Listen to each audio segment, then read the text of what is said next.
ನೀರಿನೊಳಗೆ ಒಂದು ವಸ್ತ್ರದ ಗೃಹ ಕಟ್ಟಿದ್ರೆ, ಸಮುದ್ರದಲ್ಲಿ ವಸ್ತ್ರದ ಗೃಹ ಕಟ್ಟಿದ್ರೆ, ಪ್ರತಿಯೊಂದು ತಂತುವಿನ ಪ್ರತಿಯೊಂದು ಅಂಶದಲ್ಲಿ ಹೇಗೆ ನೀರು ವ್ಯಾಪಿಸಿರ್ತದೆ, ಅದರಂತೆ ಪರಮಾತ್ಮ ಸರ್ವತ್ರ ಸರ್ವರೂಪಗಳಿಂದ ವ್ಯಾಪಿಸಿದ್ದಾನೆ. ಎಲ್ಲಾ ಕಡೆ ವ್ಯಾಪಿಸಿದ್ದಾನೆ, ಒಂದು ರೂಪದಿಂದಲ್ಲ, ಸರ್ವ ರೂಪಗಳಿಂದ ವ್ಯಾಪಿಸಿದ್ದಾನೆ. ಎಲ್ಲಾ ರೂಪಗಳಲ್ಲಿ ಎಲ್ಲಾ ರೂಪ, ಎಲ್ಲಾ ಅವಯವಗಳಲ್ಲಿ ಎಲ್ಲಾ ಅವಯವ. ಚಿತ್ರ ಭಗವಂತನು. ಒಂದು ಅವಯವ ಪರಮಾತ್ಮನ ತಗೊಳ್ರಿ, ಆ ಒಂದು ಅವಯವಕ್ಕೆ ಎಲ್ಲ ಅವಯವದ ಶಕ್ತಿ ಇದೆ. ಮನುಷ್ಯರಿಗೆ ಹಾಗೇನೆ, ಒಂದೇ ಅವಯವ ತಗೊಳ್ಳಿ, ಎಲ್ಲ ಅವಯವದ ಶಕ್ತಿ ಇದೆ. ಸರ್ವೇಂದ್ರಿಯ ಶಕ್ತಿಮಾನ್ ಅಂತಾರೆ ಗೀತೆಯಲ್ಲಿ. ಸರ್ವೇಂದ್ರಿಯ ಶಕ್ತಿಮಾನ್. ಕ್ವಚಿಚ್ಚ ಪಾದೇನ ಸಮೀಕ್ಷತೆ ಸಖಿ. ಕಾಲು, ನಮಗೆ ಕಾಲಿನಿಂದ ನಡಿಲಿಕ್ಕೆ ಮಾತ್ರ ಬಂದ್ರೆ ಪರಮಾತ್ಮ ಕಾಲಿನಿಂದ ನೋಡ್ತಾನೆ, ಕಾಲಿನಿಂದ ನೋಡ್ತಾನೆ, ಕಣ್ಣಿನಿಂದ ಕೇಳಿಸ್ಕೊಳ್ತಾನೆ. ಇದೆಲ್ಲ ಭಗವಂತನ ಶಕ್ತಿ. ಅದರಂತೆ ಒಂದು ಅವಯವಕ್ಕೆ ಎಲ್ಲ ಅವಯವದ ಶಕ್ತಿ ಇರೋ ಹಾಗೆ, ಒಂದೊಂದು ಇಂದ್ರಿಯಕ್ಕೆ ಎಲ್ಲ ಇಂದ್ರಿಯದ ಶಕ್ತಿ ಇರುವಂತೆ ಒಂದೊಂದು ರೂಪದಲ್ಲಿ ಎಲ್ಲ ರೂಪಗಳನ್ನು ಸೇರಿಸ್ಕೊಂಡಿದ್ದಾನೆ. ಯಾವ ರೂಪದಲ್ಲಿ ಯಾವ ರೂಪ ಬೇಕಾದ್ರೆ ಗೋಚರ ಆಗ್ಬೋದು. ಅದಕ್ಕೆ ಉದಾಹರಣೆ ಒಂದೊಂದು ತೋರಿಸ್ತಾನೆ, ನಿದರ್ಶನ. ಜಾಂಬವಂತ ಕೃಷ್ಣನಲ್ಲಿ ರಾಮನನ್ನ ಕಂಡ, ಇದ್ದಕ್ಕಿದ್ದ ಹಾಗೆ ಕೃಷ್ಣನಲ್ಲಿ ರಾಮನನ್ನು ಕಂಡವನು ಜಾಂಬವಂತ. ಒಂದನಂತಾನಂತ ರೂಪಗಳು ಒಂದೇ ರೂಪದೊಳಿಹವು, ಲೋಕದೊಳು ಒಂದೇ ರೂಪದಿ ಸೃಷ್ಟಿ ಸ್ಥಿತಿ ಮೊದಲಾದ ವ್ಯಾಪಾರ ಒಂದೇ ಕಾಲದಿ ಮಾಡಿ ತಿಳಿಸದೆ ಸಂದಣಿಸಿಕೊಂಡಿಪ್ಪ ಜಗದೊಳು ನಂದನಂದನ ರಣದೊಳು ಇಂದ್ರಾತ್ಮ ಜಗೆ ತೋರಿಸನೆ. ಒಂದನಂತ, ಒಂದೇ ರೂಪ ಅನಂತ ಆಗ್ತದೆ. ಅನಂತ ರೂಪಗಳು ಒಂದೇ ರೂಪದೊಳಗೆ ಇಹವು. ಅಷ್ಟು ಅನಂತ ರೂಪಗಳು ಪುನಃ ಒಂದು ರೂಪದಲ್ಲಿ ಬಂದು ಸೇರ್ತದೆ. ಒಂದು ಅನಂತ, ಹಂಗೆ ಓದ್ಕೋಬೇಕಾದ್ರು. ಒಂದನಂತಾನಂತ ರೂಪಗಳು ಅಂದ್ರೆ ಒಂದು ಅನಂತ, ಅನಂತ ರೂಪಗಳು ಒಂದೇ ರೂಪದೊಳಗೆ ಇಹವು. ಇದು ಕೂಡ ರಾಸೋತ್ಸವ ಅಂತ ಕೃಷ್ಣ ಏನು ಮಾಡಿದ, ಗೋಪಿಕಾಸ್ತ್ರೀಯರ ಜೊತೆಗೆ ರಾಸಕ್ರೀಡೆ ಆಡಿದನಲ್ಲ, ಆ ರಾಸಕ್ರೀಡೆ ಆಡೋ ಸಂದರ್ಭದಲ್ಲಿ 6 ಗೋಪಿಕಾಸ್ತ್ರೀಯರು ಬರ್ತಿದ್ರು. ಯಾವುದೋ ಒಬ್ಳು ಬರ್ತಿದ್ದಿಲ್ಲ, ರಾಧಾ ಮಾತ್ರ ಬಂದದ್ದಲ್ಲ. ಹರಿ ಪ್ರಸಿದ್ಧ ಅವಳಷ್ಟೇನೆ, ರಾಧೇಶ. ರಾಧೆ ಮಾತ್ರ ಅಲ್ಲದೇನೆ ಅನೇಕ ಜನ ಗೋಪಿಕಾಸ್ತ್ರೀಯರು ಬರ್ತಿದ್ರು. ಅವಾಗ ಏನ್ ಮಾಡ್ಬೇಕು ಕೃಷ್ಣ, ಯಾರಿಗೂ ಬೇಜಾರಾಗಬಾರ್ದು ಅಂತ ಹೇಳಿ ಒಂದು ಅನಂತ, ಆ ಒಂದು ಕೃಷ್ಣ ರೂಪ ಅನಂತ ಆಗಿಬಿಡ್ತಿತ್ತಂತ ರಾಸಕ್ರೀಡೆ ಆಡೋ ತನಕ. ಅಂಗನಾಂ ಅಂಗನಾಂ ಅಂತರೇ ಮಾಧವ, ಮಾಧವಂ ಮಾಧವಂ ಅಂತರೇ ಅಂಗನಾಹ. ಗೋಪಿಕಾಸ್ತ್ರೀ, ಪ್ರತಿಯೊಬ್ಬ ಗೋಪಿಕಾಸ್ತ್ರೀ ಪಕ್ಕದಲ್ಲಿ ಒಬ್ಬ ಕೃಷ್ಣ ಇರ್ತಿದ್ನಂತೆ. ಅವಳವಳಿಗೆ ಸಮಾಧಾನ ಆಗಿರ್ಬೇಕು, ನನ್ನ ಪಕ್ಕದಲ್ಲಿ ಇದ್ದಾನೆ ಕೃಷ್ಣ ಅಂತ, ಇನ್ನೊಬ್ಳಿಗೂ ನನ್ನ ಪಕ್ಕದಲ್ಲಿ ಕೃಷ್ಣ ಇದ್ದಾನೆ ಅಂತ. ಹೀಗೆ ಪ್ರತಿಯೊಬ್ಬ ಗೋಪಿಕಾಸ್ತ್ರೀಯ ಬದಿಯಲ್ಲಿ ಕೃಷ್ಣ ರೂಪಗಳು ಇರ್ತಿದ್ವಂತೆ. ಯಾಕೆ, ಒಬ್ಬನೇ ಕೃಷ್ಣ ಕೊಳಲುತ್ತಿರುವಾಗ ಅವರೆಲ್ಲರೂ ಬಂದು ಕೂಡಲೇ ಅನಂತ ಆಗಿಬಿಡ್ತಿದ್ನಂತೆ. ಒಂದು ಅನಂತ. ಕೊನೆಗೆ ರಾಸೋತ್ಸವ ಎಲ್ಲ ಮುಗಿದ ಮೇಲೆ ಅನಂತ ರೂಪಗಳು ಒಂದೇ ರೂಪದೊಳಗೆ, ಅಷ್ಟೂ ಕೃಷ್ಣ ರೂಪಗಳು ಒಟ್ಟಿಗೆ ಒಂದು ಕೃಷ್ಣನಲ್ಲಿ ಸೇರ್ಕೊಂಡ್ಬಿಡ್ತಿದ್ವು. ಒಬ್ಬನೇ ಆಗಿಬಿಡ್ತಿದ್ದಂತೆ. ಮನೆಗೆ ಬರ್ಬೇಕಾದ್ರೆ, ಮನೆಯಿಂದ ಹೋಗ್ಬೇಕಾದ್ರೆ ಒಬ್ಬನೇ ಕೃಷ್ಣ. ಯಮುನಾ ತೀರಕ್ಕೆ ಹೋದ್ಮೇಲೆ ಅನಂತ. ರಾಸೋತ್ಸವ ಮುಗಿದ್ಮೇಲೆ ಮತ್ತೆ ಮನೆಗೆ ಬರುವಾಗ ಮತ್ತೆ ಒಬ್ಬನೇ ಆಗ್ತಿದ್ನು. ಇದು ಪರಮಾತ್ಮನ ವೈಶಿಷ್ಟ್ಯ. ಒಂದು ಅನಂತ, ಅನಂತ ರೂಪಗಳು ಒಂದೇ ರೂಪಗಳು ಇಹವು. ಲೋಕಗಳೆಲ್ಲ ಒಂದೇ ರೂಪದಿಂದ ಪರಮಾತ್ಮ ಲೋಕಗಳನ್ನು ಸೃಷ್ಟಿ ಸ್ಥಿತಿ ಸಂಹಾರ ಎಲ್ಲ ಒಂದೇ ರೂಪದಿಂದ ಮಾಡ್ತಾನೆ. ಬೇಕಾದ್ರೆ ಒಂದೇ ಕಾಲದಿ ಮಾಡಿ ತಿಳಿಸದೆ ಸಂದಣಿಸಿಕೊಂಡಿಪ್ಪ, ಒಂದು ರೂಪದಿಂದಲೇ ಎಲ್ಲ ಕಾರ್ಯ ಮಾಡಿ ಯಾರಿಗೂ ಕೂಡ ಗೊತ್ತಾಗದಂತೆ ಒಳಗಡೆ ಇದ್ದಾನೆ ಪರಮಾತ್ಮ. ಆದರೆ ಹೀಗಿದ್ದಾನೆ ಅಂತ ಒಬ್ಬನಿಗೆ ತೋರಿಸಿದಾನಷ್ಟೇನೆ. ನಂದನಂದನ ರಣದೊಳು ಇಂದ್ರಾತ್ಮ ಜಗೆ ತೋರಿಸಾನೆ. ಒಂದೇ ರೂಪದಿಂದ ನಾನೆಲ್ಲ ಕೆಲಸದಲ್ಲೇ ಇದೆ ಅಂತ ಅನ್ನೋದನ್ನ ವಿಶ್ವರೂಪ ಪ್ರದರ್ಶನ ಮಾಡುವಾಗ ಅರ್ಜುನನಿಗೆ ತೋರಿಸಿದ. ಅರ್ಜುನ ವಿಶ್ವರೂಪ ನೋಡಿದ. ಮೊದಲೆಲ್ಲ ಥೇರಿ ಆಯ್ತು, ಒಂದಿಷ್ಟು ಪ್ರಮೇಯಗಳನ್ನು ಹೇಳಿದ.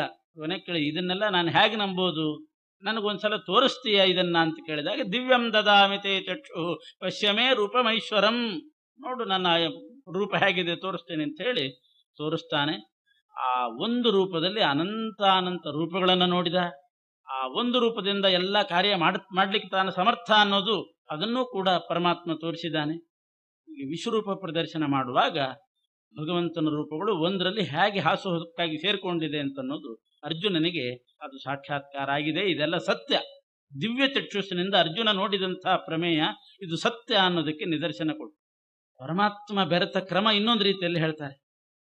ಈ ರಮೇಶನ ಮೂರ್ತಿಗಳು ನವನಾರಿ ಕುಂಜರದಂತೆ ಏಕಾಕಾರ ತೋರ್ಪು ಅವಯವಗಳಲ್ಲಿ ಬೇರೆ ಬೇರೆ ಕಂಗೊಳಿಸುವ ಶರೀರದೊಳು ನಾನಾ ಪ್ರಕಾರ ವಿಕಾರ ಶೂನ್ಯ ವಿರಾಟ ನೆನೆಸಿ ಪದುಮಜಾಂಡದೊಳು. ಒಬ್ಬನ ದೇಹವನ್ನು ತಗೊಂಡ್ರೆ, ಒಬ್ಬನ ದೇಹ ಉದಾಹರಣೆಗೆ ತಗೊಂಡು ಕೈ, ಬೆರಳು, ಕಾಲು, ಹೀಗೆ ಒಂದೊಂದು ಅವಯವ, ಇದು ಬಿಡಿ ಬಿಡಿಯಾದ ಒಂದೊಂದು ಅವಯವ, ಅಪೂರ್ಣವಾದ ಒಂದು ಅವಯವ ಅಂತ ನಾವಂತೀವಿ. ಬರೇ ಒಂದು ಬಲಗೈ ಅಂದ್ರೆ ಬರೇ ಅಪೂರ್ಣ, ಎಲ್ಲ ಸೇರಿದ್ರೆ ಒಂದು ಪರಿಪೂರ್ಣವಾಗ್ತದೆ ಒಂದು ದೇಹ. ಬರೇ ಕೈ, ಬರೇ ಕಾಲು, ಬರೇ ತಲೆ ಎಲ್ಲ ಅಪೂರ್ಣ. ಸ್ವರ್ಭಾನು ತಲೆ ಬೇರೆ, ರುಂಡ ಬೇರೆ ಆಯಿತು, ಮುಂಡ ಬೇರೆ ಆಯಿತು, ಏನು ಮಾಡ್ಲಿಕ್ಕೆ ಆಗಲಿಲ್ಲ. ಯಾಕೆ? ಅದು ಅಪೂರ್ಣ, ಇದು ಅಪೂರ್ಣ. ಅದಕ್ಕೆ ಕೈ ಕಾಲಿಲ್ಲ, ಇದಕ್ಕೆ ಕಣ್ಣಿಲ್ಲ, ತಲೆ ಇಲ್ಲ, ಬಾಯಿ ಇಲ್ಲ, ಮುಖ ಇಲ್ಲ. ಇದು ಅಪೂರ್ಣವಾದ ಎರಡು ಭಾಗ ಆಗೋಯ್ತು ಸ್ವರ್ಭಾನೊಂದು. ಆದರೆ ಪರಮಾತ್ಮ ಹಾಗಲ್ಲ. ಒಂದೊಂದು ಅವಯವನೂ ಕೂಡ ಪರಿಪೂರ್ಣನೆ, ಒಂದೊಂದು ಅವಯವನೂ ಪರಿಪೂರ್ಣನೆ. ನಮ್ಮ ದೇಹ ಇದೆ, ನಮ್ಮ ದೇಹದೊಳ್ಳಿ ಒಂದೊಂದು ಅವಯವದಲ್ಲಿ ಭಗವಂತ ಇದ್ದಾನೆ. ಬೆರಳಿನಲ್ಲಿದ್ದಾನೆ, ಕಾಲಿನಲ್ಲಿದ್ದಾನೆ, ಅಂಗುಷ್ಠದಲ್ಲಿದ್ದಾನೆ, ಪ್ರತಿಯೊಂದು ಬೆರಳುಗಳಲ್ಲಿ ಪರಮಾತ್ಮ ಇದ್ದಾನೆ. ಆದರೆ ನಮ್ಮದು ಒಂದು ಬೆರಳು ಅಂತ ತಗೊಂಡಾಗ, ಅಧಿಷ್ಠಾನ ತಗೊಂಡಾಗ ಅಪೂರ್ಣವಾದ ಅಧಿಷ್ಠಾನ. ಆದರೆ ಪರಮಾತ್ಮ ಮಾತ್ರ ಅಪೂರ್ಣವಾದ ಒಂದು ಬೆರಳಿನಲ್ಲಿ ಪರಿಪೂರ್ಣ ರೂಪದಿಂದ ಪರಮಾತ್ಮ ಇದ್ದಾನೆ. ಒಂದೇ ಕೈಲಿ ಏನೂ ಮಾಡ್ಲಿಕ್ಕೆ ಆಗುದಿಲ್ಲ, ಎರಡು ಕೈಲಿದ್ರೆ ಕೆಲಸ ಮಾಡ್ತೀವಿ ಅಂತ ನಾವಂತೀವಿ. ಯಾಕೆ? ಒಂದು ಕೈ ಅಪೂರ್ಣ, ಒಂದು ಕಾಲಿನಿಂದ ನಡಿಲಿಕ್ಕೆ ಆಗುದಿಲ್ಲ, ಎರಡು ಕಾಲಿದ್ರೆ ನಡಿಲಿಕ್ಕೆ ಆಗ್ತದೆ. ಯಾಕೆ? ಒಂದು ಕಾಲು ಅದು ಅಪೂರ್ಣವಾದ ಅವಯವ ಆಯ್ತು.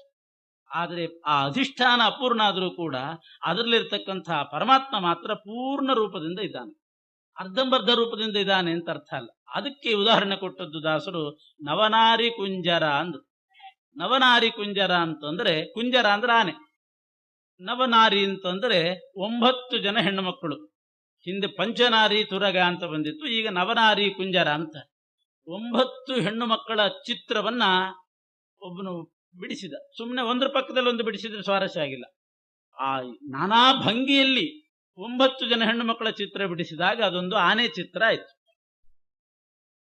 ಆ ಆನೆ ಚಿತ್ರ ಸೊಂಡಿಲು ಅಂತ ನೋಡಿದ್ರೆ ಬರೇ ಸೊಂಡಿಲಲ್ಲ, ಒಂದು ಅಪೂರ್ಣವಾದ ಅವಯವಲ್ಲ, ಸೊಂಡಿಲಿನ ಆಕಾರದಲ್ಲಿ ಒಬ್ಬ ಹೆಣ್ಣು ಮಗಳ ಚಿತ್ರ, ಪರಿಪೂರ್ಣವಾದ ಒಂದು ಹೆಣ್ಣು ಚಿತ್ರ. ಅದು ನೋಡಿದ್ರೆ ಸೊಂಡಿಲಿನ ಹಾಗೆ 4 ಕಾಲು, ಅದರಲ್ಲಿ 4 ಹೆಣ್ಣು ಮಕ್ಕಳ ಚಿತ್ರ, ಅದು 4 ಕಾಲಾಯ್ತು. ಮೇಲೆ ಮಲಗಿಸಿದಂಥ 2 ಹೆಣ್ಣು ಮಕ್ಕಳ ಚಿತ್ರ ಬರೆದ್ರು, ಅದು ಇದಾಯ್ತು, ಮಧ್ಯ ಭಾಗ ಆಯ್ತು, ಬೆನ್ನು ಎಲ್ಲ ಆಯ್ತು. ಬಾಲದಲ್ಲಿ ಒಂದು ಚಿತ್ರ ಬಿಡಿಸಿದ್ರೆ ಅದು ಇನ್ನೊಂದು ಹೆಣ್ಣು ಮಕ್ಕಳ ಚಿತ್ರ ಬಿಡಿಸಿದ್ರೆ ಅದು ಬಾಲ ಆಯ್ತು. ಹೀಗೆ ನಾನಾ ಭಂಗಿಗಳಲ್ಲಿ 9 ಹೆಣ್ಣು ಮಕ್ಕಳ ಚಿತ್ರವನ್ನು ಬಿಡಿಸಿದಾಗ ಅದು ನವನಾರಿ ಕುಂಜರ. ನೋಡ್ಲಿಕ್ಕೆ ಒಂದಾನೆ ಅಂತ, ಆದ್ರೆ ಹತ್ತಿರ ನೋಡಿದರೆ ಒಂದೊಂದು ಅವಯವನೂ ಕೂಡ ಪರಿಪೂರ್ಣವಾದ ಒಂದು ಸ್ತ್ರೀ ರೂಪ ಆಗಿದೆ. ಅದರಂತೆ ನಮ್ಮ ದೇಹದಲ್ಲಿ ಅಧಿಷ್ಠಾನ, ಕೈ, ಕಾಲು ಎಲ್ಲ ಅಪೂರ್ಣ, ಒಂದೊಂದು ಅಪೂರ್ಣ. ಆದ್ರೆ ಪರಮಾತ್ಮ ಮಾತ್ರ ಒಂದೊಂದರಲ್ಲಿಯೂ ಕೂಡ ಪರಿಪೂರ್ಣವಾದ ರೂಪದಿಂದ ಸೇರಿದ್ದಾನೆ. ಒಬ್ಬ ಮನುಷ್ಯನ ದೇಹ ಅಂತಂದ್ರೆ ಎಷ್ಟೋ ಪರಿಪೂರ್ಣ ಭಗವದ್ ರೂಪಗಳು ನಾನಾ ಭಂಗಿಯಲ್ಲಿದ್ರೆ ನಮ್ದೊಂದು ದೇಹ ತಯಾರಾಗಿದೆ. ಬಲಗೈ, ಎಡಗೈ, ಇದೆಲ್ಲ ದೇಹ ತಯಾರಾಗಬೇಕಾದ್ರೆ ಅನೇಕ ಭಗವದ್ ರೂಪಗಳು ಪರಿಪೂರ್ಣವಾಗಿ ಬಂದು ಒಂದು ದೇಹ ಆಗಿದೆ. ಎಷ್ಟು ಪರಿಪೂರ್ಣ ರೂಪದಿಂದ ಪರಮಾತ್ಮ ಕಣಗಳಲ್ಲಿ ಸೇರ್ಕೊಂಡಿದ್ದಾನೆ ನಮ್ಮ ಅವಯವಗಳಲ್ಲಿ. ಆದ್ರಿಂದ ಒಂದು ಸಮಗ್ರ ರೂಪ ಚಿತ್ರ ಆಗಿದೆ. 9 ಹೆಣ್ಣು ಮಕ್ಕಳ ಚಿತ್ರ ಬಿಡಿಸಿದಾಗ ಒಂದು ನಾರಿ ಆಗುವಂತೆ ಅನೇಕ ಭಗವದ್ ರೂಪಗಳು ಸೇರಿ ಒಂದು ದೇಹ. ಇನ್ನೊಂದು ದೃಷ್ಟಾಂತ ಕೊಡಬೇಕು ಅಂತಂದ್ರೆ, ಕೆಲವು ಉಂಡಿಗಳನ್ನು ಮಾಡ್ತಾರೆ. ಯಾವುದೋ ಈ ಹೆಸರಿಟ್ಟು ಉಂಡಿ, ಪುಟಾಣಿ ಹಿಟ್ಟು ಉಂಡಿ ಅದನ್ನು ತಗೋಬಾರ್ದು. ಬರೇ ಹಿಟ್ಟು, ಎಲ್ಲ ಹಿಟ್ಟು ಮಾಡಿ ಆಗೋದು, ಎಲ್ಲ ಅಪೂರ್ಣವಾದ ಅವಯವ. ಕೆಲವು ಉಂಡೆಗಳನ್ನು ಮಾಡ್ತಾರೆ, ಪರಿಪೂರ್ಣವಾದ ಎಳ್ಳುಗಳನ್ನೇ ಹಾಕಿರ್ತಾರೆ. ಅದಕ್ಕೆ ಬರೇ ಎಳ್ಳು, ಬರೇ ಪುಟಾಣಿ, ಎಳ್ಳು, ಪುಟಾಣಿ, ಕಸಗಸೆ, ಪೂರ್ತಿ ಬಾದಾಮಿ, ಸಂಪೂರ್ಣವಾದ ಗೋಡಂಬಿ, ಸಂಪೂರ್ಣ ಕಡಲೆಕಾಳು ಎಲ್ಲ ಹಾಕಿ ಒಂದು ಉಂಡೆ ಕಟ್ತಾರೆ. ನೋಡ್ಲಿಕ್ಕೆ ಅದು ಒಂದು ಉಂಡೆ, ಆದ್ರೆ ಅದರೊಳಗಿರ್ತಕ್ಕಂಥ ಒಂದೊಂದು ಭಾಗ ಪರಿಪೂರ್ಣವಾದ ಒಂದು ಗೋಡಂಬಿ ಇದೆ, ಪರಿಪೂರ್ಣವಾದ ಬಾದಾಮಿ ಇದೆ, ಪರಿಪೂರ್ಣವಾದ ಎಳ್ಳು. ಅದೇ ಎಳ್ಳನ್ನು ಕುಟ್ಟಿ ಪುಡಿ ಮಾಡಿದ್ರೆ ಅದು ಹಿಟ್ಟಾಗಿಬಿಡುತ್ತೆ. ಪರಿಪೂರ್ಣವಾದ ಎಳ್ಳು, ಗಸಗಸೆ, ಪುಟಾಣಿ, ಶೇಂಗಾ ಎಲ್ಲ ಹಾಕಿ ಒಂದು ಉಂಡೆ ಮಾಡಿದ್ರೆ ನೋಡ್ಲಿಕ್ಕೆ ಅದು ಒಂದು ಉಂಡೆ. ಅದರೊಳಗಿರೋ ಒಂದೊಂದು ಪದಾರ್ಥವೂ ಕೂಡ ಪರಿಪೂರ್ಣ ಪ್ರಮಾಣದಲ್ಲೇ ಸೇರಿದೆ. ಗೋಡಂಬಿ, ಇಡೀ ಗೋಡಂಬಿ ಹಾಕಿದ್ರೆ, ಗೋಡಂಬಿ ಮತ್ತು ತುಂಡು ಮಾಡಿ ಹಾಕಿದ್ರೆ ಅದು ಲೆಕ್ಕಕ್ಕಿಲ್ಲ. ಇಡೀ ಗೋಡಂಬಿ ಹಾಕಿ, ಇಡೀ ಎಳ್ಳುಗಳನ್ನು ಹಾಕಿ ಮಾಡಿದ್ರೆ ಹಾಗೆ ಪರಿಪೂರ್ಣವಾದ ಪದಾರ್ಥಗಳು ಸೇರಿರ್ತದೋ, ಅದರಂತೆ ಉಂಡಿಯ ಆಕಾರದಲ್ಲಿರ್ತಕ್ಕಂತಹ ದೇಹದಲ್ಲಿ ಭಗವಂತನ ಒಂದೊಂದು ರೂಪವೂ ಕೂಡ ಪರಿಪೂರ್ಣವಾಗಿ ಸೇರ್ಕೊಂಡಿದೆ. ನಮ್ಮ ಕೈ ಅಪೂರ್ಣ, ಒಂದು ಅಧಿಷ್ಠಾನ ಅದು ಅಲ್ಪ, ಏನೂ ಮಾಡ್ಲಿಕ್ಕೆ ಆಗುದಿಲ್ಲ. ಆದ್ರೆ ಪರಮಾತ್ಮನ ರೂಪ ಮಾತ್ರ ಪರಿಪೂರ್ಣವಾಗಿ ಸೇರ್ಕೊಂಡಿದೆ. ಹಾಗೆ ನವನಾರಿ ಕುಂಜರದ ದೃಷ್ಟಾಂತ ಕೊಟ್ಟು ಯಾವುದೇ ಆಗಲಿ ಭಗವಂತನ ರೂಪವನ್ನ ವಿಕಾರ ಹೊಂದಿದ್ದು ಅಂತ ಚಿಂತನೆ ಮಾಡಬಾರದು. ವಿಕಾರ ಶೂನ್ಯನಾಗಿ ಎಲ್ಲದರಲ್ಲೂ ಇದ್ದಾನೆ. ಒಂದು ಕೋಲ್ನಲ್ಲಿ ಪರಮಾತ್ಮ ಇದ್ದಾನೆ. ಆ ಕೋಲನ್ನು ತುಂಡು ಮಾಡಿದ್ವಿ ಅಂತಾದಾಗ ಭಗವಂತ ತುಂಡಾದ. ಈ ಅರ್ಧ ಕೋಲ್ನಲ್ಲಿ ಅರ್ಧ ತುಂಡು ಪರಮಾತ್ಮ, ಈ ಭಾಗದಲ್ಲಿ ಇನ್ನೊಂದು ಅರ್ಧ ತುಂಡು ಪರಮಾತ್ಮ ಇದ್ದಾನೆ. ಪೀಸ್ ಪೀಸ್ ಆದ ಅಂತ ತಿಳ್ಕೋಬಾರ್ದು. ಕೋಲ್ ಪೀಸ್ ಆಯ್ತು, ಕೋಲ್ ತುಂಡಾಯ್ತು, ಆದರೆ ಪರಮಾತ್ಮ ಮಾತ್ರ ಅದ್ರಲ್ಲೊಂದು ಪರಿಪೂರ್ಣ ರೂಪ, ಇದ್ರಲ್ಲೊಂದು ಪರಿಪೂರ್ಣ ರೂಪ ಮಾಡಿಬಿಡ್ತಾನೆ. ಮೊದಲು ಕೋಲ್ನಲ್ಲಿ ಒಂದು ಪರಿಪೂರ್ಣ ರೂಪದಿಂದ ಇದ್ದ, ತುಂಡು ಮಾಡಿದಾಗ ಆ ರೂಪ ಹೋಯ್ತು, ಇಲ್ಲೊಂದು ಪರಿಪೂರ್ಣ ರೂಪ ಉಳಿತು, ಅಲ್ಲೊಂದು ಪರಿಪೂರ್ಣ ರೂಪ ಉಳಿತು. ಅದಕ್ಕೆ ಹಿಂದೆ ಹೇಳಿದ್ರು ಖಂಡ ಬಗೆಗಳನ್ನು ಅರಿತು ಬುಧರಿಂದ ಅಂದ್ರು. ಖಂಡ ಪದಾರ್ಥಗಳಲ್ಲಿ ಪರಮಾತ್ಮ ಖಂಡ ಅನ್ನೋ ಹೆಸರಷ್ಟೇನೆ, ಯಾಕೆ ಪದಾರ್ಥ ಖಂಡ ಆದ್ರಿಂದ ಇವನು ಪರಿಪೂರ್ಣ ರೂಪದಿಂದ ಅಲ್ಲಿರ್ತಾನೆ. ಇನ್ನೊಂದು ಭಾಗದಲ್ಲೂ ಒಂದು ಪರಿಪೂರ್ಣ ರೂಪ ಇರ್ತದೆ, ಪೂರ್ತಿ ಒಂದು ಪರಿಪೂರ್ಣ ರೂಪ ಇರ್ತದೆ. ಪರಮಾತ್ಮನ ರೂಪಗಳಲ್ಲಿ ಎಲ್ಲವೂ ಕೂಡ ಪರಿಪೂರ್ಣ ಅಂತಲೇ ಭಾವಿಸಬೇಕು. ಶ್ರೀರಮೇಶನ ಮೂರ್ತಿಗಳು ನವನಾರಿ ಕುಂಜರದಂತೆ ಏಕಾಕಾರ ತೋರ್ಪು ಅವಯವಾಕ್ವಯ ಅವಯವಗಳಲ್ಲಿ ಬೇರೆ ಬೇರೆ ಕಂಗೊಳಿಸುವ ಶರೀರದೊಳು ನಾನಾ ಪ್ರಕಾರ ವಿಕಾರ ಶೂನ್ಯ ವಿರಾಟನೆನಿಸುವ ಪದುಮಜಾಂಡದೊಳು ವಾರಿಜ ಭವಾಂಡದೊಳು ಲಕ್ಷ್ಮೀ ನಾರಸಿಂಹನ ರೂಪಗುಣಗಳು ವಾರಿಧಿಯೊಳಗಿಹ ತೆರೆಗಳಂದದಲ್ಲಿ ಸಂದಣಿಸಿಹವು. ಒಟ್ಟು ಬ್ರಹ್ಮಾಂಡದಲ್ಲಿ ಭಗವಂತನ ರೂಪ ಎಷ್ಟಿದೆ ಹೇಳ್ರಿ, ಸಂಖ್ಯಾಶಾಸ್ತ್ರ ಒಟ್ಟು ಹೇಳ್ರಿ ಅಂತಂದ್ರೆ ತೆರೆಗಳಂದ ಸಮುದ್ರದಲ್ಲಿ ಎಷ್ಟು ಅಲೆ ಬಂತು ಒಟ್ಟು ಹೇಳ್ರಿ ಅಂದ್ರೆ ಹೆಂಗೆ ಹೇಳಲಿಕ್ಕೆ ಸರ್? ಸಮುದ್ರದಲ್ಲಿ ತೆರೆಗಳು ಅಲೆಗಳು ಹೇಗೆ ಬರ್ತದೋ ಆ ರೀತಿ ಪರಮಾತ್ಮನ ರೂಪಗಳು ಅನಂತ ಇದೆ. ಅದರ ಪ್ರಕಾರಗಳನ್ನು ಮಾತ್ರ ಹೇಳ್ತೀವಿ. ಒಂದೊಂದು ಪ್ರಕಾರಗಳೇ ಅನಂತ, ಒಂದೊಂದು ಪ್ರಕಾರದಲ್ಲಿ ಅನಂತ.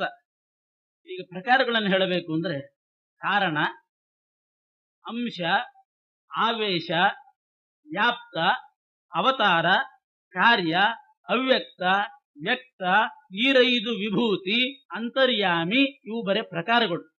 ಭಗವಂತನ ರೂಪದ ಪ್ರಕಾರಗಳಿವು. ಕಾರಣ ರೂಪ, ಕಾರಣ ಅಂತ ಒಂದು ಪ್ರಕಾರ ಅಂದ್ರೆ ಮಣ್ಣಿನಲ್ಲಿ ನೂಲಿನಲ್ಲಿ ಪದಾರ್ಥಗಳನ್ನು ತಯಾರು ಮಾಡಲಿಕ್ಕೆ ಮೂಲ ದ್ರವ್ಯ ಏನಿರ್ತದೆ ಅದರಲ್ಲೆಲ್ಲ ಇರೋದು ಕಾರಣ ಅನ್ನುವಂಥ ರೂಪ. ಮೂಲಭೂತವಾದ ಕಬ್ಬಿಣ, ಮೂಲಭೂತವಾದ ಬಂಗಾರ, ಅದರಲ್ಲೆಲ್ಲ ಕಾರಣ ಅನ್ನೋ ರೂಪದಿಂದ ಪರಮಾತ್ಮ ಇರ್ತಾನೆ.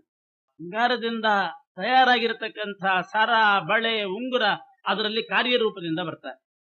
ಇದು ಕಾರಣ ಕಾರ್ಯ ಅನ್ನೋದು ಪ್ರಕಾರ. ಅದರಲ್ಲಿ ಎಷ್ಟು ಬಗೆ ಇದೆ ಬೇಕಾದಷ್ಟು ಕಾರಣ ಕಾರ್ಯಗಳೇ ಅನಂತ. ಹಾಗೆ ಅವತಾರ ಅಂತಿದೆ, ಮತ್ಸ್ಯ, ಕೂರ್ಮ ಇದೆಲ್ಲ ಅವತಾರ, ಇದೊಂದು ಪ್ರಕಾರ. ಇಂಥದ್ದು ಅವತಾರ ಅನ್ನೋ ಪ್ರಕಾರದಲ್ಲಿ ಮತ್ಸ್ಯ, ಕೂರ್ಮ ಇದ್ದಂಗೆ ಎಷ್ಟೋ ಅವತಾರಗಳಿದೆ. 24 ಹೇಳ್ತಾರೆ, 106 ಹೇಳ್ತಾರೆ. ಆವೇಶ ಅಂತ ಇನ್ನೊಂದು ಪ್ರಕಾರ. ಮತ್ಸ್ಯ, ಕೂರ್ಮ ಇದೆಲ್ಲ ಅವತಾರ ಆಯ್ತು. ಆವೇಶ ಅಂತಂದ್ರೆ ಪೃಥು ಚಕ್ರವರ್ತಿಯಲ್ಲಿ ಆವೇಶ, ಬಲರಾಮನಲ್ಲಿ ಆವೇಶ, ಇದೆಲ್ಲ ಆವೇಶ ಅಂತ ಇನ್ನೊಂದು ಪ್ರಕಾರ ಮಾಡಿದ್ದಾನೆ ಪರಮಾತ್ಮ. ತಾನು ಅವತಾರ ಮಾಡಿರೋದಿಲ್ಲ, ಯಾರ್ಯಾರೋ ಅವತಾರ ಮಾಡಿರ್ತಾರೆ, ಅವರಲ್ಲಿ ಶಕ್ತಿ ಬರಲಿಕ್ಕೆ ತನ್ನ ಆವೇಶ ಇಟ್ಟಿರ್ತಾನೆ. ಹೀಗೆ ಕಾರಣ, ಅಂಶ, ಆವೇಶ, ಅಂಶ ಅಂತ ಮತ್ತೊಂದಿದೆ. ಅಂಶ ಅಂತಂದ್ರೆ ಒಂದು ಸ್ವಲ್ಪ ಸ್ವಲ್ಪ ಸನ್ನಿಧಾನ ಇಟ್ಟಿರ್ತಾನೆ, ಅದಕ್ಕೆ ಅಂಶ ಅಂತ ಕರೀತಾರೆ. ಆವೇಶ, ವ್ಯಾಪ್ತ ರೂಪ, ಒಂದಂತೂ ಸರ್ವತ್ರ ವ್ಯಾಪ್ತ ರೂಪ, ಅಂತರ್ಬಹಿಷ್ಠ ತತ್ಸರ್ವಂ ವ್ಯಾಪ್ಯ ನಾರಾಯಣ ಸ್ಥಿತ ಅಂತ. ಈಗ ಉದಾಹರಣೆಗೆ ಹೇಳಬೇಕು ಅಂದ್ರೆ ಹೊರಗಡೆ ಎಲ್ಲ ವ್ಯಾಪ್ತವಾದ ರೂಪ ಅಂತಂದ್ರೆ ಕಾಲರೂಪ ಅಂತ. ಕಾಲ ಅನ್ನೋ ರೂಪದಿಂದ ಸರ್ವತ್ರ ವ್ಯಾಪ್ತನಾಗಿರ್ತಾನೆ. ಒಳಗಡೆ ಪುರುಷ ಅನ್ನೋ ರೂಪದಿಂದ ಒಳಗಡೆ ಇರ್ತಾನೆ, ಹೊರಗಡೆ ಕಾಲರೂಪದಿಂದ ಇರ್ತಾನೆ. ಕೆಲವು ಕಡೆ ವ್ಯಕ್ತನಾಗಿರ್ತಾನೆ, ಕೆಲವು ಕಡೆ ಅವ್ಯಕ್ತನಾಗಿರ್ತಾನೆ ಪರಮಾತ್ಮ. ಎಳ್ಳಿನೊಳಗೆ ಎಣ್ಣೆ ಇರ್ತದೆ, ಆ ಎಣ್ಣೆಯಲ್ಲಿ ಅವ್ಯಕ್ತನಾಗಿರ್ತಾನೆ. ಆ ಎಳ್ಳನ್ನ ಕುಟ್ಟಿ ಪುಡಿ ಮಾಡಿ ಹಿಂಡಿದ ಮೇಲೆ ಎಣ್ಣೆ ಬರ್ತದೆ, ಅದರಲ್ಲಿ ವ್ಯಕ್ತನಾಗಿ ಅಲ್ಲಿ ಮತ್ತೆ ಬರ್ತಾನೆ. ಮತ್ತೆ ಹೀಗೆ ಅವ್ಯಕ್ತ ವ್ಯಕ್ತ ಅಂತ ಕೆಲವು ಕಡೆ ಪರಮಾತ್ಮ ಇರ್ತಾನೆ. ಈ 5 ವಿಭೂತಿ ಅಂತೂ ಹಿಂದೆ ಹೇಳಿದ್ದಾರೆ. 10 ವಿಭೂತಿಗಳು, ನೀತ, ಸಾಧಾರಣ, ಸಹಜ, ಆಹಿತ, ನೈಜ ಇತ್ಯಾದಿ 10 ವಿಭೂತಿಗಳನ್ನು ಹಿಂದೆ ಹೇಳಿದ್ದಾರೆ. ಇನ್ನೊಂದು ಅಂತರ್ಯಾಮಿ ಅಂತ ಒಂದು ರೂಪ, ಪ್ರತಿಯೊಬ್ಬರ ಒಳಗೆ ನಿಂತುಕೊಂಡು ಅವರವರ ಕೆಲಸ ಮಾಡಿಸಲಿಕ್ಕೆ ಇರತಕ್ಕಂಥ ರೂಪ. ಇಷ್ಟು ಪ್ರಕಾರಗಳಿದೆ. ಅದರಲ್ಲಿ ಅಂತರ್ಯಾಮಿಯಲ್ಲಿ ನನ್ನ ಅಂತರ್ಯಾಮಿ, ಇನ್ನೊಬ್ಬರ ಅಂತರ್ಯಾಮಿ ಅಂತ ಅದರಲ್ಲಿ ಅನೇಕ. ಸಮುದ್ರದಲ್ಲಿ ತೆರೆಗಳು ಬಂದ್ರೆ ಎಷ್ಟು ಅಂತ ಲೆಕ್ಕ ಗಣನೆ ಮಾಡ್ಲಿಕ್ಕೆ ಸಾಧ್ಯ ಇಲ್ಲ. ಹಾಗೆ ಪರಮಾತ್ಮನ ಅವತಾರಗಳಿದೆ, ಅಂಶಗಳು ಇದೆಲ್ಲ ಇದೆ. ಅಂಶ ಮತ್ತು ಅವತಾರಕ್ಕೆ ಸ್ವಲ್ಪ ವ್ಯತ್ಯಾಸನೂ ಹೇಳ್ತಾರೆ. ಏನು ಅಂದ್ರೆ ಅವತಾರ ಅಂತಂದ್ರೆ ಭೂಮಿಗೆ ಯಾವುದಾದ್ರೂ ಒಂದು ಕಾರ್ಯ ಸಾಧನೆ ಮಾಡಲಿಕ್ಕೆ, ಭಕ್ತರಿಗೆ ಅನುಗ್ರಹ ಮಾಡಲಿಕ್ಕೆ ಭೂಮಿಗೆ ಬರ್ತಾನೆ. ಧರೆಗಿಳಿದು ಬಂದ ರೂಪ ಅವತಾರ ರೂಪ. ಅವತಾರ ಅಂದ್ರೆ ಇಳಿಯೋದು ಅಂತ. ಭೂಮಿಯಲ್ಲಿ ಬಂದ ರೂಪ ಅದು ಅವತಾರ ರೂಪ. ಅಂಶ ಅಂತಂದ್ರೆ ಧರೆಗಿಳಿದು ಬರೋದಿಲ್ಲ, ಆದ್ರೆ ಭಗವಂತನ ಅನೇಕ ರೂಪ ತಾಳ್ತಾನೆ. ಈಗ ವಾಸುದೇವ, ಸಂಕರ್ಷಣ, ಪ್ರದ್ಯುಮ್ನ, ಅನಿರುದ್ಧ ಇವೆಲ್ಲ ಅಂಶ, ವಾಸುದೇವಾದಿ ಅಂಶಗಳು. ಭೂಮಿಯಲ್ಲಿ ಬಂದದ್ದು ಅಂತ ಅರ್ಥ ಅಲ್ಲ. ಒಂದು ಯಾವುದೋ ಒಂದು ಕಾಲದಲ್ಲಿ ಬಂದು ಒಂದು ಕಾರ್ಯ ಮಾಡಿ ಪುನಃ ಐಕ್ಯ ಹೊಂತಾನಲ್ಲ, ಆ ಥರ ಅಲ್ಲ. ಪಂಚವ್ಯೂಹದಲ್ಲಿ ವಾಸುದೇವ ಅಂತ ಒಂದು ಅವತಾರ ಇದೆ. ಧ್ರುವನಿಗೆ ವರ ಕೊಡ್ಲಿಕ್ಕೆ ಬಂದಂತಹದ್ದು ವಾಸುದೇವ ಅವತಾರ ಅಂತ ಒಂದು ಹೇಳ್ತಾರೆ. ಅದು ಧ್ರುವರಾಜರಿಗೆ ವರ ಕೊಡ್ಲಿಕ್ಕೆ ಬಂದದ್ದು, ಧ್ರುವ ವರದ ಅಂತ ಅದು ವಾಸುದೇವ. ಇನ್ನು ವಾಸುದೇವ, ಸಂಕರ್ಷಣ, ಪ್ರದ್ಯುಮ್ನ, ಅನಿರುದ್ಧ ಅಂತ ಹೇಳಿ ಎಲ್ಲ ದೇಹದಲ್ಲಿದ್ದು ಪಂಚರೂಪಗಳ ಕಾರ್ಯ ಅಂತಂದ್ರಲ್ಲ, ಅದನ್ನು ಅಂಶ ಅಂತ ಕರೀತಾರೆ. ಪಂಚರೂಪಗಳನ್ನು ಅವತಾರ ಅಂದ್ರೆ ಮತ್ಸ್ಯಕೂರ್ಮಾದಿಗಳನ್ನು ಹೇಳೋದು. ಹೀಗೆ ಪ್ರಕಾರಗಳೇ ತೋರಿಸಿದ್ರು, ಒಂದೊಂದರಲ್ಲಿ ಅನೇಕ ಇದೆ. ಆದ್ರೆ ಕಾಣಿಸೋದಿಲ್ವಲ್ಲ ಅಂತಂದ್ರೆ ಹೌದು. ಮಣಿಗಳೊಳಗೆ ಸೂತ್ರದಂದದಿ ಪ್ರಣವಪಾದ್ಯನು ಚೇತನಾಚೇತನ ಜಗತ್ತಿನೊಳು ಅನುದಿನದಲ್ಲಿ ಆಡುವನು ಸುಖಪೂರ್ಣ. ಕಾಣಿಸೋದಿಲ್ಲ, ಆದ್ರೆ ಅನುಭವಕ್ಕೆ ಬರ್ತದೆ, ಇದ್ದಾನೆ ಅಂತ ಅನಿಸ್ತದೆ. ಮಣಿಗಳೊಳಗೆ ಸೂತ್ರದಂದದಿ, ಮಣಿಯ ಒಳಗಡೆ ಯಾರಿಗೂ ಕಾಣೋದಿಲ್ಲ, ಆದ್ರೆ ನೂಲು ಇದೆ ಅನ್ನೋದು ನಮಗೆ ಗ್ಯಾರಂಟಿ. ನೂಲು, ತಂತಿನೋ, ಬಂಗಾರದ್ದೋ, ಬೆಳ್ಳಿದೋ ಯಾವುದೋ ಒಂದಿದೆ. ಯಾಕೆಂದ್ರೆ ಆ ಮಣಿಗಳು ಬೀಳ್ತಾ ಇಲ್ಲ. ಸರದಂತೆ ಒಂದ್ರ ಮೇಲೆ ಒಂದು ಪೋಣಿಸಿಟ್ಟಿದ್ದಾರಲ್ಲ, ಅದು ಬೀಳದಂತೆ ಮಾಲಾಕಾರವಾಗಿ ನಿಲ್ಲಬೇಕಾಗಿದ್ರೆ ಒಳಗಡೆ ಏನೋ ಒಂದಿದೆ. ನೂಲು ಆಗಿರ್ಬೋದು, ಬಿಳಿ ನೂಲಾಗಿರ್ಬೋದು, ಕರಿ ನೂಲಾಗಿರ್ಬೋದು, ಅಥವಾ ತಂತಿ ಆಗಿರ್ಬೋದು, ಬಂಗಾರದ ಘಟಾಯಿಸಿರ್ಬೋದು. ಅಂತೂ ಮಣಿಗಳು ಬರೇ ಮಣಿ ಇದ್ರೆ, ಬರೇ ಒಂದ್ರಿಂದ ಒಂದು ಬರೇ ಮಣಿಗಳನ್ನು ತೋರಿಸಿ ಪೋಣಿಸಿದ್ರೆ ನಮಗೆ ಒಳಗಡೆ ಏನಿದೆ ಅಂತ ಕಾಣೋದಿಲ್ಲ, ಆದ್ರೆ ಯಾವುದೋ ಒಂದಿದೆ. ಅದರಂತೆ ನಾವೆಲ್ಲ ಕುಸಿದು ಬೀಳ್ತಾ ಇಲ್ಲ, ನಿಂತಿದ್ದೇವೆ ಅಂತಂದ್ರೆ ಪರಮಾತ್ಮ ಒಳಗಡೆ ಇದ್ದಾನೆ ಅಂತಲೇ ಅರ್ಥ. ಒಳಗಡೆ ಇದ್ದಾನೆ, ಕಾಣಿಸ್ಕೊಳ್ಳದೆ. ಅದೇ ಪರಮಾತ್ಮ ಬಿಟ್ಟು ಹೋದಾಗ ಆ ದೇಹ ಏನು ನಡೆಯೋದಿಲ್ಲ. ಅದರಿಂದ ವ್ಯಾಪಾರ. ಜೀವ ಜೀವರ ಭೇದ, ಜಡ ಜಡ ಜೀವ ಜಡ, ಜಡ ಜೀವರಿಂದಲಿ ಶ್ರೀವರನು ಅತ್ಯಂತ ಭಿನ್ನ ವಿಲಕ್ಷಣನು. ಲಕ್ಷ್ಮೀ ಮೂವರಿಂದಲಿ ಪದ್ಮಜಾಂಡದಿ ತಾ ವಿಲಕ್ಷಣನೆನಿಸುತ್ತಿಪ್ಪಳು. ಸಾವಧಿಕ ಸಮಶೂನ್ಯಳೆಂದರಿ ತೀರ್ವರನು ಭಜಿಸು. ಜೀವ ಜೀವರ ಭೇದ, ಜಡ ಜಡ ಭೇದ, ಜೀವ ಜಡ ಭೇದ. ಜಡ ಜೀವರಿಗಿಂತ ಪರಮಾತ್ಮ ಭಿನ್ನ ಅಂತ ಹೀಗೆ ಪರಮಾತ್ಮನ ತಿಳ್ಕೊಂಡು, ಲಕ್ಷ್ಮೀದೇವಿ ಅವಳು ಕೂಡ ಇವರೆಲ್ಲರಿಗಿಂತಲೂ ಕೂಡ ಭಿನ್ನಳಾಗಿದ್ದಾಳೆ ಅಂತ ವಿಲಕ್ಷಣಲಾಗಿ ಲಕ್ಷ್ಮೀದೇವಿ, ಅವಳಿಗೂ ಲಕ್ಷ್ಮೀದೇವಿ ಆ ಕಕ್ಷೆಯಲ್ಲಿ ಲಕ್ಷ್ಮಿ ಮಾತ್ರ, ಅವರಿಗೆ ಸಮ ಇಲ್ಲ ಲಕ್ಷ್ಮೀದೇವಿಗೆ. ಇಂಥವರು ಅಂತ ಆ ಕಕ್ಷೆಯಲ್ಲಿ ಮತ್ತೊಬ್ಬರು. ಈ ರೀತಿ ಸಮಶೂನ್ಯಳೆಂದು ಲಕ್ಷ್ಮೀದೇವಿಯನ್ನು ತಿಳಿದು ವಿಲಕ್ಷಣಲಾಗಿ ಲಕ್ಷ್ಮೀದೇವಿ, ಅವಳಿಗೂ ಲಕ್ಷ್ಮೀದೇವಿ ಆ ಕಕ್ಷೆಯಲ್ಲಿ ಲಕ್ಷ್ಮಿ ಮಾತ್ರ, ಅವರಿಗೆ ಸಮ ಇಲ್ಲ ಲಕ್ಷ್ಮೀದೇವಿಗೆ.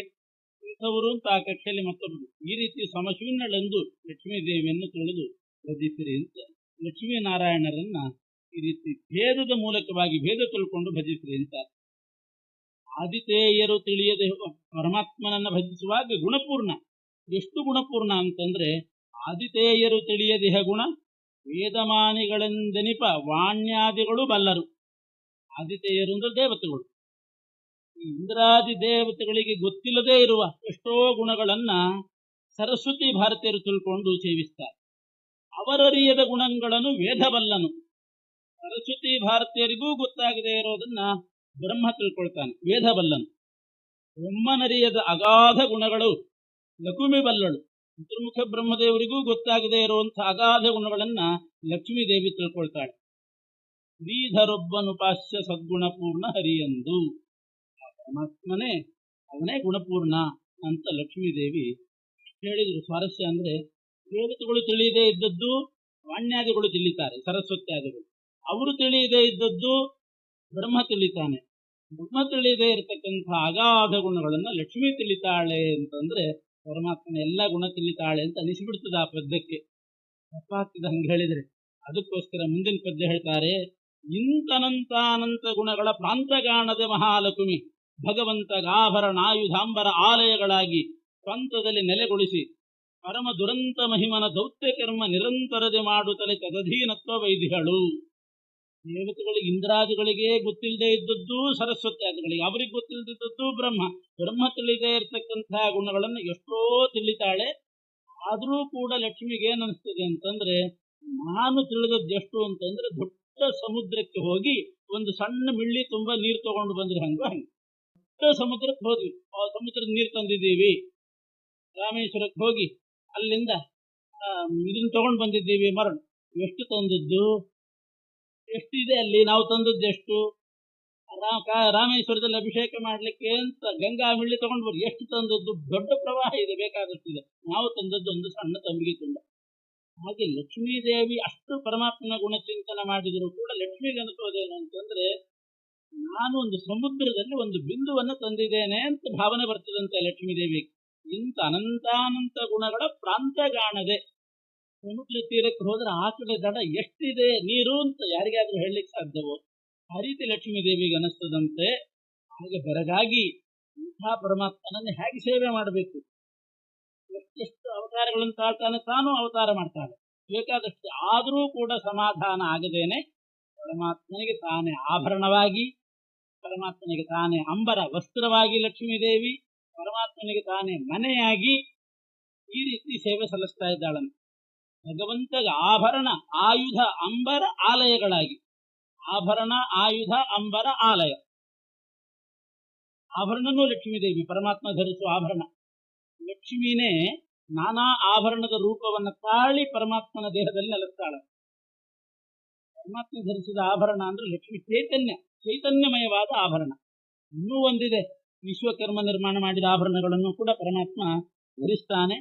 ಚೈತನ್ಯಮಯವಾದ ಆಭರಣ ಅಂದ್ರೆ ಅದು ಲಕ್ಷ್ಮೀ ಸ್ವರೂಪಭೂತವಾದ ಆಭರಣ. ಆಯುಧಗಳು ಲಕ್ಷ್ಮೀ ಸ್ವರೂಪಭೂತವಾದ ಆಯುಧ, ಲಕ್ಷ್ಮಿನೇ ಆಯುಧಗಳಾಗ್ತಾಳಂತೆ.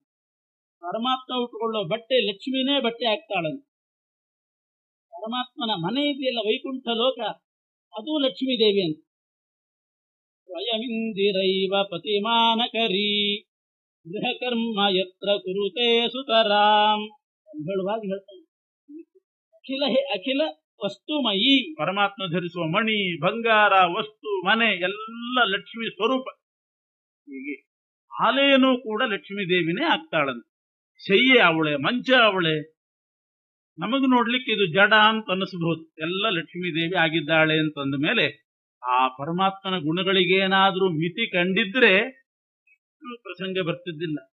6 ಗುಣಗಳನ್ನು ಕಂಡು ಲಕ್ಷ್ಮೀ ದೇವಿ ಹೀಗಾಗಿ ಸ್ವಾಂತದಲ್ಲಿ ಮತ್ತೆ ಆ ಪರಮಾತ್ಮನನ್ನ ಸ್ವಾಂತದಲ್ಲಿ ನೆಲೆಗೊಳಿಸಿ ಪರಮ ದುರಂತ ಮಹಿಮನ, ಮಹಿಮೆಗೆ ಅಂತನೇ ಇಲ್ಲ ಅಂಥ ಪರಮಾತ್ಮನ ದೌತ್ಯ ಕರ್ಮವನ್ನ ನಿರಂತರ ಮಾಡ್ತಾ ಪರಮಾತ್ಮನ ಅಧೀನಳಾಗಿದ್ದಾಳಂತೆ ಲಕ್ಷ್ಮೀದೇವಿ. ಹೀಗೆ ಭಗವಂತನ ಗುಣಪೂರ್ಣತ್ವ ಅರ್ಥ ಮಾಡ್ಕೊಳ್ಳಿ.